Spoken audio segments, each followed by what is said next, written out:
there was a lot of interest in what is being built now, right? And I think a lot of people are still reeling from the shock of cutback of schools capital program, which has reduced from £8 billion a year to less than £3.5 billion over a very, very short period. So that is very difficult to come to terms with. But I think we've got to move on now. This is the new landscape, and we've got to make the best of what we have got. And the local authorities in the capital spending round have still got £2 billion this year, and similar amounts for next 2 years as well. That's what the Secretary of State has said.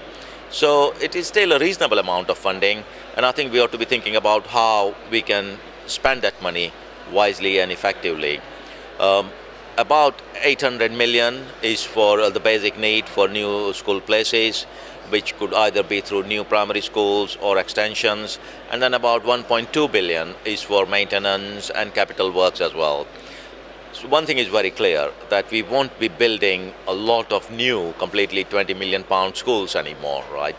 There will be a lot of refurbishment and remodeling going on.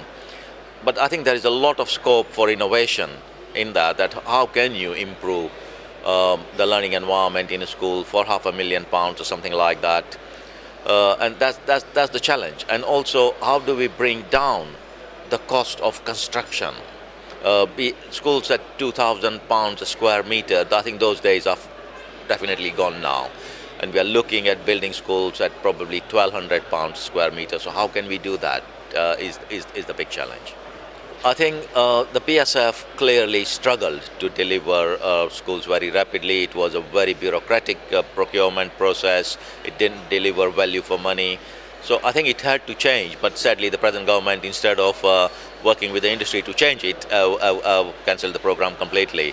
But going forward, I think we need to see what are the best way of procuring work in schools. James Review is going to pronounce on it as well, and they're taking their time. They should have published the report towards the end of last year. Then there was a talk of it being published by February.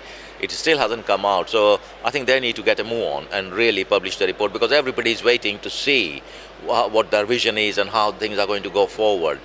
The answer in the long term has got to be frameworks, a much more simpler procurement process. I think if the procurement process gets too complicated, then the cost also goes up, because sooner or later the contractors have got to recover the money somewhere. So I think it's really important that we keep the procurement process slow. The government has free schools initiative. The free schools would be free of local authority control, the bureaucracy, and I hope that they also keep them free of some of the procurement burdens. And if they want to go out straightforward to OJU, then they should be allowed to do that rather than use the framework, existing frameworks, like the National Academies framework. I think I would say to authorities that really identify your needs very, very clearly, what your priorities are. The health and safety priorities, number one, but then also schools where you need extra places or where you need to make changes to the learning environment, and then to see how you can do it creatively. Talk to the pupils as well and the teachers, because they would know what is wrong with their school. It is not always about spending a great deal of money. New furniture, knocking down a wall here or there, making slightly bigger space makes a huge difference to a school. So I think talking to schools is going to be absolutely vital, and always look for value for money. Make sure your procurement processes are very slimline so that they don't add burdens.